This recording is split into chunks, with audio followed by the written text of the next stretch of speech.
Before we dive into today's episode, we want to address an important topic: COVID-19. The information provided in this episode is for informational purposes only and should not be considered a substitute for professional medical advice, diagnosis, or treatment. The COVID-19 pandemic is an evolving situation, and guidance from health authorities may change over time. Therefore, it is crucial to stay informed by consulting reputable sources such as the World Health Organization, the Centers for Disease Control and Prevention, and local health authorities for the most up-to-date information regarding COVID-19. Any opinions or views expressed in this episode are solely those of your host and do not represent the views of health authorities or medical professionals. We strongly encourage our listeners to follow recommended guidelines for COVID-19 prevention, including wearing masks, practicing social distancing, and getting vaccinated when eligible. Please consult with a healthcare professional for personalized advice on COVID-19 related matters, especially if you have specific health concerns or conditions. Your health and the health of your community are of utmost importance. Thank you for your understanding, and now, let's get into today's episode.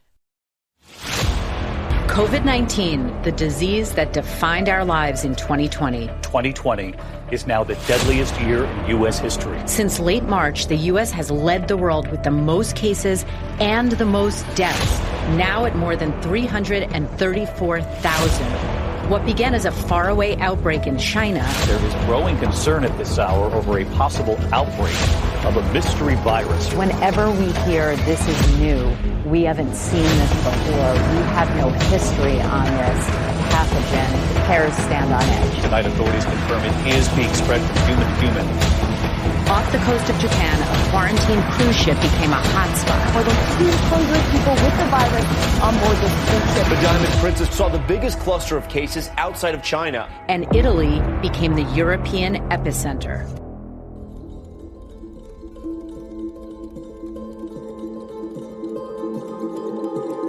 Welcome back, Truth Seekers, to another amazing episode of Conspiracy Chronicles Unveiling the Truth. I'm your host, Görkem Yüksel, and today we dive into one of the most contentious and world-altering topics of our time, COVID-19. As we navigate through the web of information and misinformation surrounding the pandemic, we aim to separate fact from fiction, conspiracies from realities, and uncover the mysteries hidden behind the coronavirus outbreak. But before we dive into the depths of this complex subject, I just wanted to give a quick reminder. We're here to explore the ideas, theories, and alternative perspectives, not to endorse or promote any particular conspiracy theory. We value critical thinking and the pursuit of truth above all else.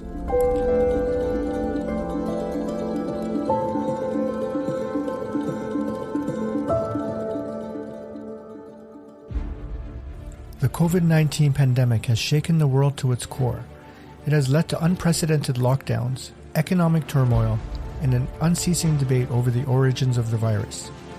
Some believe it's a natural occurrence, while others suspect a more sinister plot.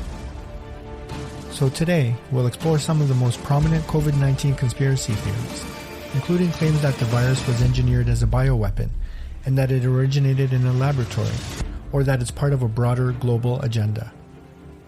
We will also examine the impact of these theories on public perception, scientific research, and international relations. And of course, we'll attempt to separate the wheat from the chaff when it comes to these theories' credibility. So stick around and join us for the conspiracies behind COVID-19.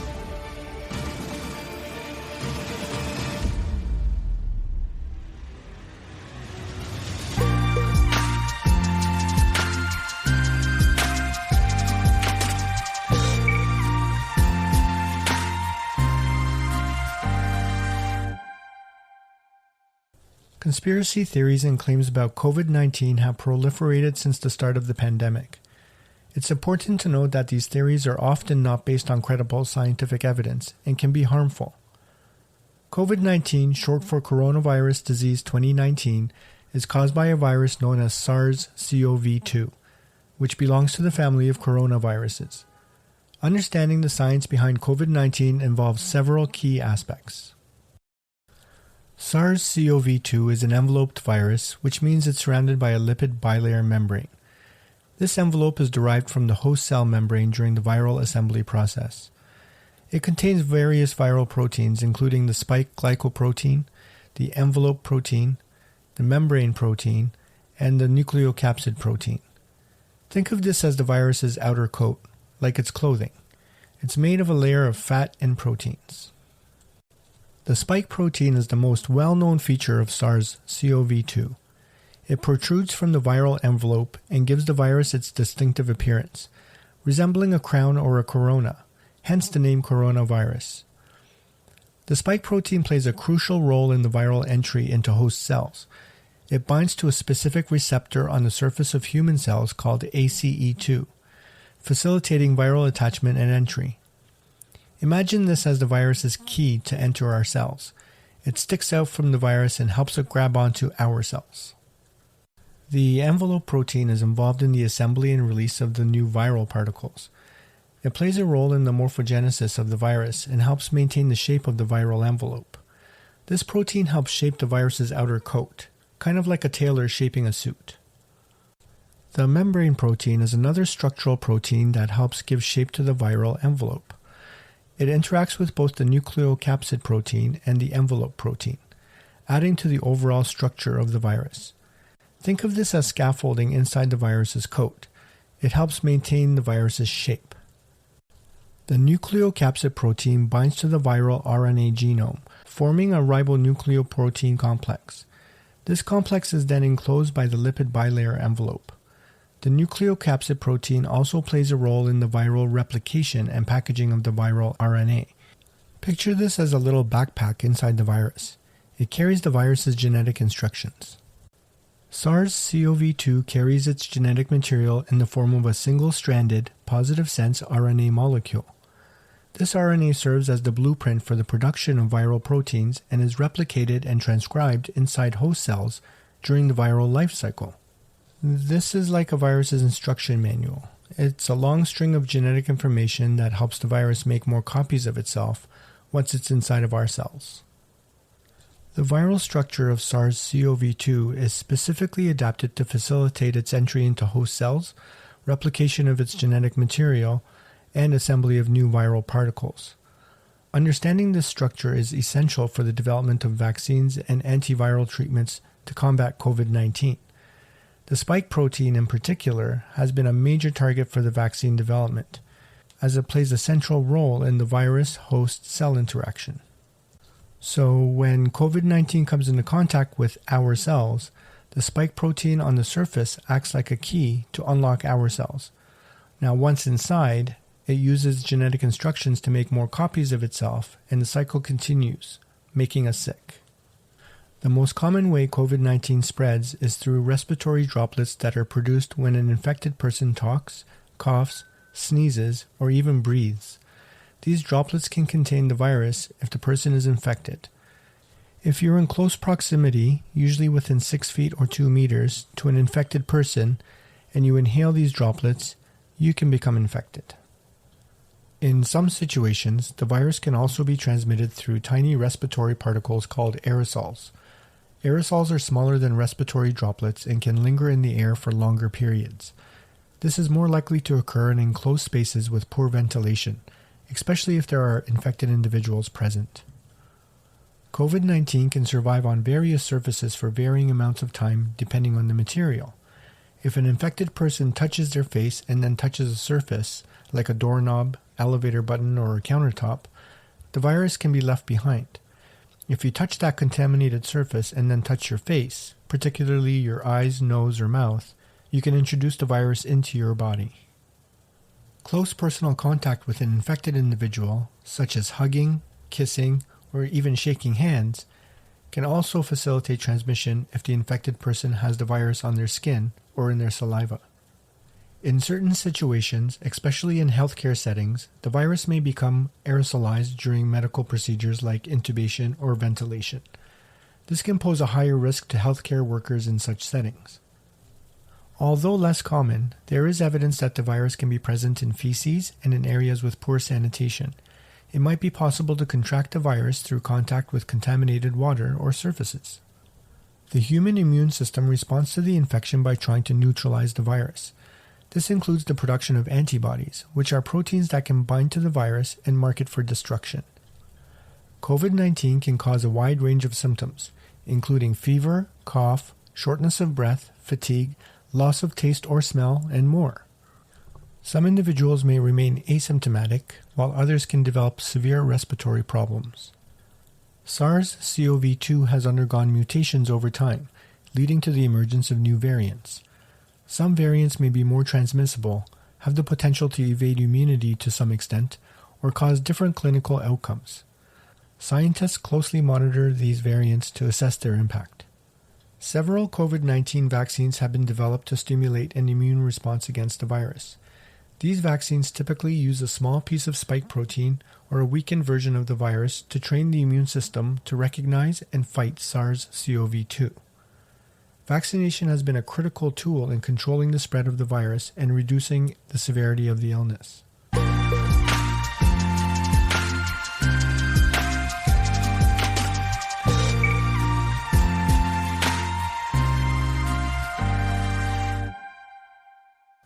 When we talk about COVID-19, we can't do so without speaking about the many conspiracy theories surrounding it.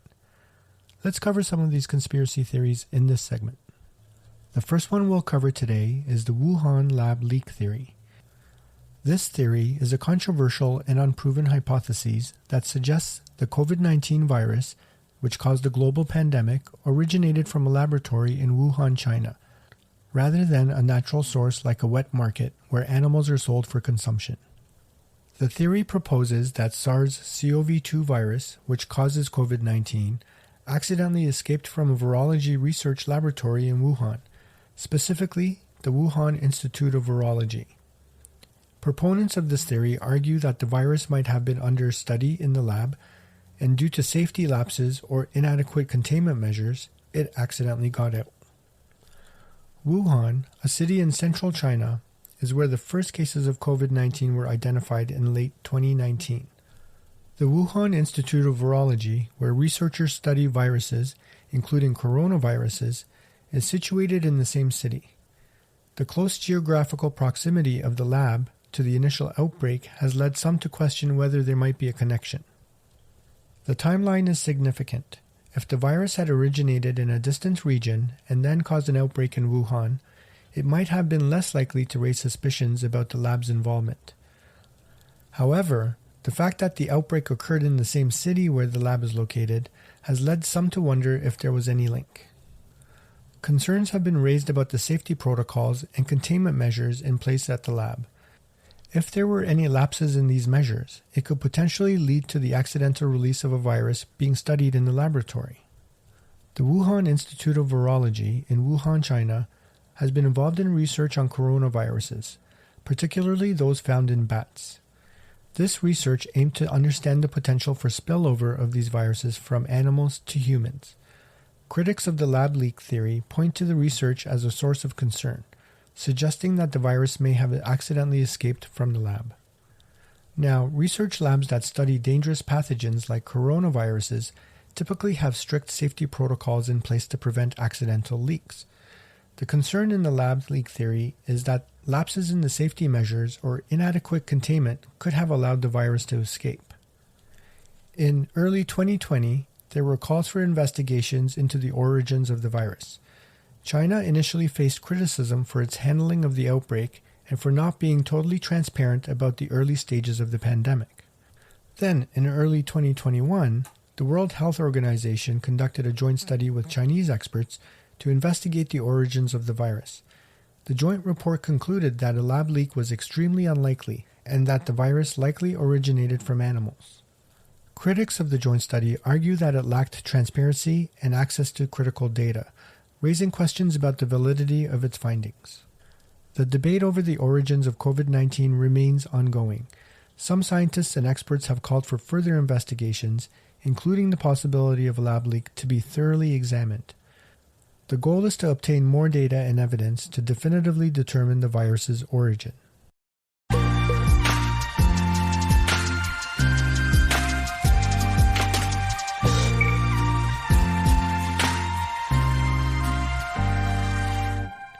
Alright, next up is the bioweapon conspiracy theory. Bioweapon accusations regarding COVID-19 are conspiracy theories that suggest the virus was intentionally created or manipulated as a biological weapon. These theories have widely been debunked by the scientific community and experts in the field. The bioweapon accusations regarding COVID-19 often involve the idea that the virus was engineered or released intentionally by a government or a research institution as a weapon of war or for other malicious purposes. These claims have circulated in various forms since the early days of the pandemic. The overwhelming scientific consensus is that the COVID-19 virus has a natural origin and likely emerged from wildlife, possibly bats, before spilling over to humans through an intermediate host. Scientists have studied the virus's genetic sequence and structure and found no credible evidence to support the notion that it was intentionally created or manipulated. Creating a bioweapon from a virus is an extremely complex and challenging endeavor. It requires a deep understanding of virology, microbiology, and genetics, along with advanced laboratory facilities. Most experts agree that SARS-CoV-2, the virus that causes COVID-19, does not exhibit the hallmarks of a bioweapon, and its genetic makeup is consistent with natural evolution. Let's also take into account the use of a bioweapon, especially one as contagious as SARS-CoV-2, would be highly counterproductive and unpredictable. Such a weapon could easily spread beyond the intended targets, affecting the global population, which we've seen happen. The international community has established agreements like the Biological Weapons Convention to prevent the development and use of bioweapons. Those promoting bioweapon accusations often rely on circumstantial or speculative information without providing concrete evidence to support their claims. Now remember, the burden of proof lies with those making such serious allegations, and credible evidence has not been presented to substantiate these theories. It's important to remember that spreading bioweapon conspiracy theories can have serious real-world consequences, including stigmatization, misinformation, and potential harm to international relations. It can also divert attention and resources away from the scientific efforts needed to understand and combat the virus.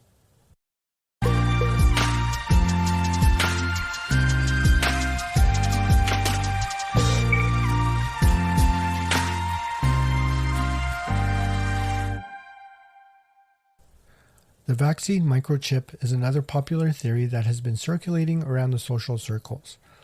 The origins of this conspiracy theory can be tracked back to the misinformation and misinterpretation of various elements. Some COVID-19 vaccine-related patents mention the quantum dot technology. These are tiny fluorescent crystals that can be used for vaccine tracking and authentication. However, they are not microchips or tracking devices implanted in the body. Their purpose is to help verify that the vaccine has been administered. Let's dig a little deeper into this quantum dot technology and what it is. Quantum dot technology is a type of nanotechnology that involves the use of tiny semiconductor particles known as quantum dots. These quantum dots are nanometer-sized crystals made from semiconductor materials like cadmium selenide, cadmium sulfide, or indium phosphide. Quantum dots have unique optical and electronic properties that make them valuable in various applications, including electronics, medicine, and display technologies. Quantum dots exhibit size-dependent optical properties. This means that their color and wavelength of light emission can be precisely controlled by adjusting their size. Smaller quantum dots emit light at shorter wavelengths, such as blue or green, while larger ones emit light at longer wavelengths, such as red or near-infrared. Quantum dots are known for their high fluorescence efficiency, which means they emit bright and colorful light when excited by external energy sources, such as ultraviolet light. Quantum dots are used as fluorescent markers in biological and medical research. Their ability to emit bright and stable light is valuable for labeling and tracking cells and molecules in complex biological systems. Quantum dots can be loaded with drugs or therapeutic molecules and used for targeted drug delivery in cancer therapy and other medical treatments. They are also employed as sensors for detecting specific biomolecules, such as proteins or DNA, in diagnostic tests and medical research. Quantum dots are used in biological imaging techniques, such as fluorescence microscopy for visualizing cellular and molecular structures. So by the sheer definition of quantum dots, I can understand why individuals may assume this can be a microchip. However, this information can be catastrophic and individuals should definitely do research into things they do not understand. Others have also cited RFID technology or radio frequency identification, which has also been falsely associated with microchipping. RFID tags are used for tracking purposes in various industries, but they are not present in COVID-19 vaccines. The RFID theory related to COVID-19 vaccines claims that the individuals who receive the vaccine are being implanted with RFID microchips without their knowledge or consent. These chips are alleged to be used for tracking and monitoring individuals, possibly as part of a larger conspiracy. There is no credible evidence to support the claim that COVID-19 vaccines contain RFID microchips. Claims about RFID microchips being used for tracking vaccine recipients are unsubstantiated and widely discredited. RFID microchips are relatively large in comparison to the volume of vaccine dose. Embedding a microchip in a vaccine syringe is not feasible, and even if it were, the microchip would require an external power source to function. The covert implantation of RFID microchips in individuals without their informed consent would be a serious violation of medical ethics and human rights. Such actions would be illegal and unethical. In summary, the RFID theory related to the COVID-19 vaccines is a baseless conspiracy theory that lacks credible evidence and scientific validity.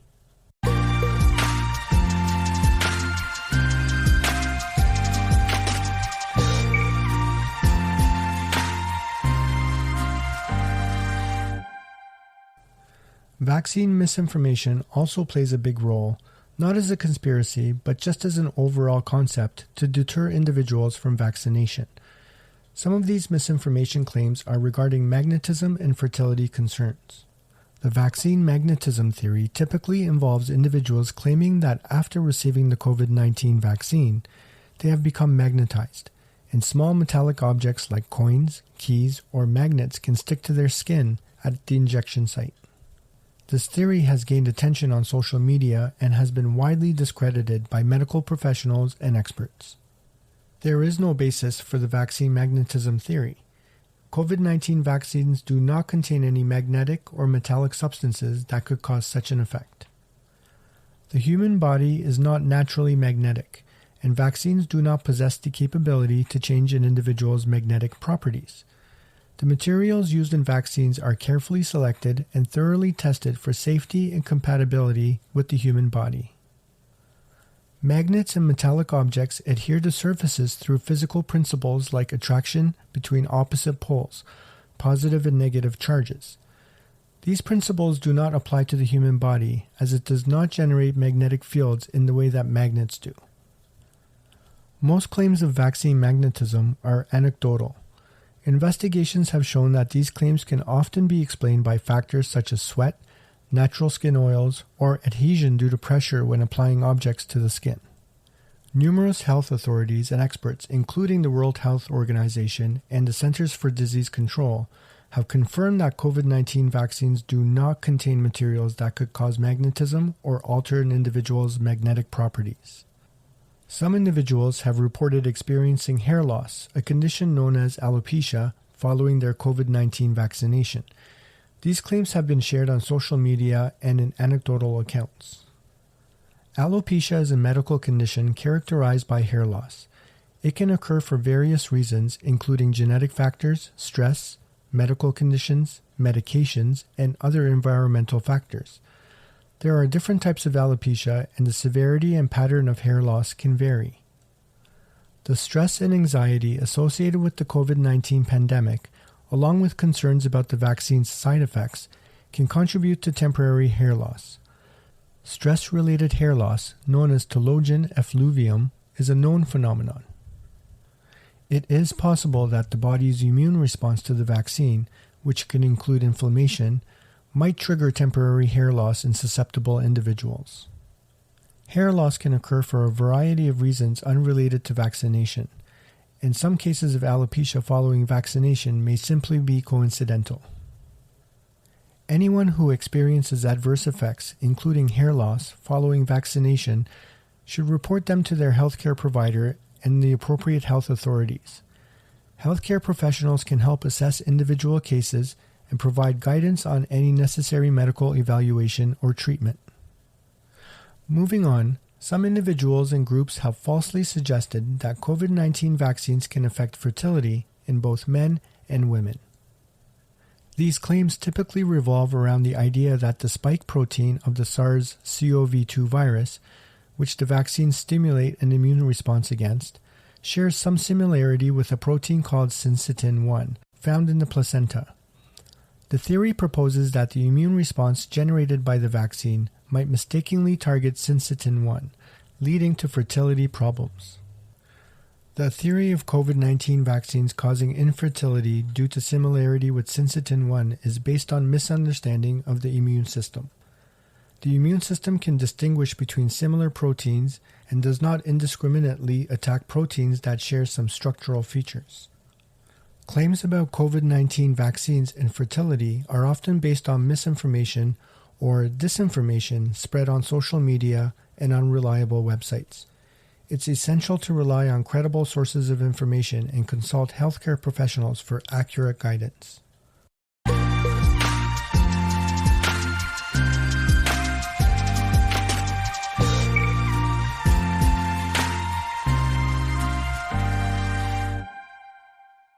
Another conspiracy theory suggests that the COVID-19 pandemic is not real or the virus itself does not exist. Some proponents of this theory argue that the SARS-CoV-2 virus, which causes COVID-19, does not exist or is no more dangerous than the common flu. Others claim that the severity and impact of the pandemic have been exaggerated by governments, public health authorities, and the media for various reasons, including political or financial motivations. One of the common arguments made by critics of lockdowns is that they have disproportionately harmed the economy. They claim that governments have exaggerated the threat of COVID-19 to justify lockdowns, which have resulted in job losses, business closures, and economic downturns. While lockdowns do have economic consequences, public health experts have argued that they were necessary to control the spread of the virus and ultimately protect both lives and the economy in the long term. Some individuals and groups have raised concerns about the infringement on civil liberties and personal freedoms as a result of the lockdowns. They argue that governments have used the pandemic as an excuse to curtail individual rights and expand government control. Critics often claim that the virus's severity has been exaggerated to justify these measures. The theory regarding a new world order in relation to COVID-19 is a conspiracy theory that suggests that the pandemic is part of a larger plan to establish a single, global governing authority that would control all aspects of human life.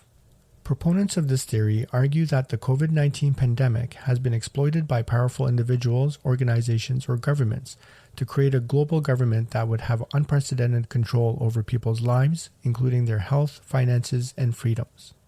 Some versions of this conspiracy theory even go as far as suggesting that the virus itself was intentionally created or released to create chaos and fear, paving the way for a global takeover.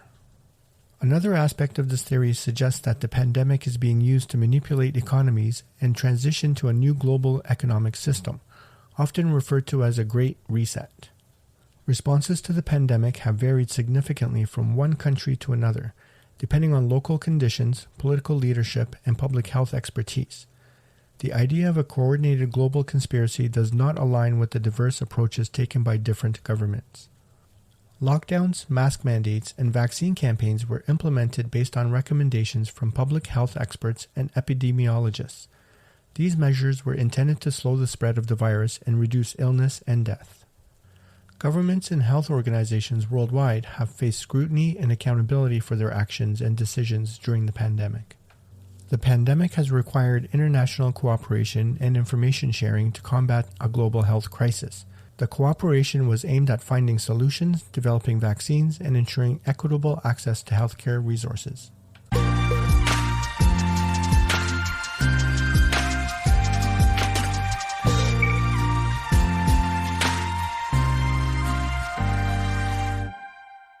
Another conspiracy theory suggests that 5G technology, the fifth generation of wireless communication, is somehow responsible for the spread of COVID-19. Proponents of this theory often point out that the rollout of 5G networks coincided with the emergence of the COVID-19 pandemic. They claim that this correlation implies a causation, suggesting that 5G technology somehow causes or contributes to the spread of the virus. Some versions of this conspiracy theory suggest that 5G technology emits harmful radiation or frequencies that weaken the immune system, making people more susceptible to COVID-19. There is no credible scientific evidence to support the idea that 5G technology is linked to the transmission or severity of COVID-19. COVID-19 is caused by the SARS-CoV-2 virus, which is primarily transmitted through respiratory droplets and has no known connection to electromagnetic radiation from wireless networks.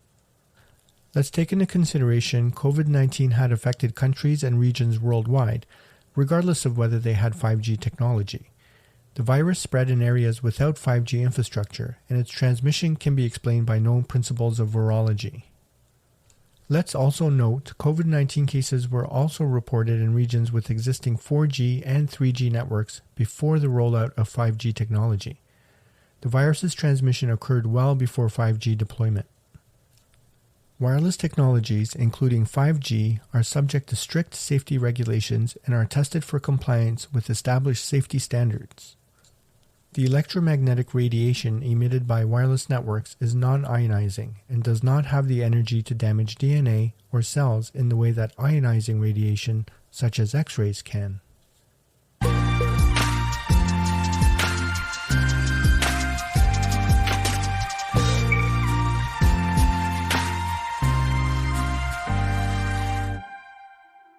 As we come to the end of this special episode focused on COVID-19, we want to extend our heartfelt gratitude to each and every one of you for taking the time to listen and learn with us today. We hear about new variants emerging every day, and as of this recording, the Omicron EG5 variant is the dominant strain in Canada, but also recently detected the first Canadian case of Omicron BA.2.86. As we hear more and more about the newer variants in the news, are we being prepared for new lockdowns and restrictions? I can't say for sure, but remember, knowledge is power and misinformation can be our greatest enemy. So continue to seek reliable sources of information, stay connected with your communities, and support one another. If you have suggestions or questions, don't hesitate to reach out to us on Facebook. And if you like what you're hearing in our podcasts, please let us know by giving us a 5-star rating. Thank you again for joining us today as we explored some of the conspiracy theories surrounding COVID-19 and the vaccines. I'm your host, Görkem Yüksel, and this was Conspiracy Chronicles, Unveiling the Truth. Until next week, stay curious, stay informed, but most of all, stay connected.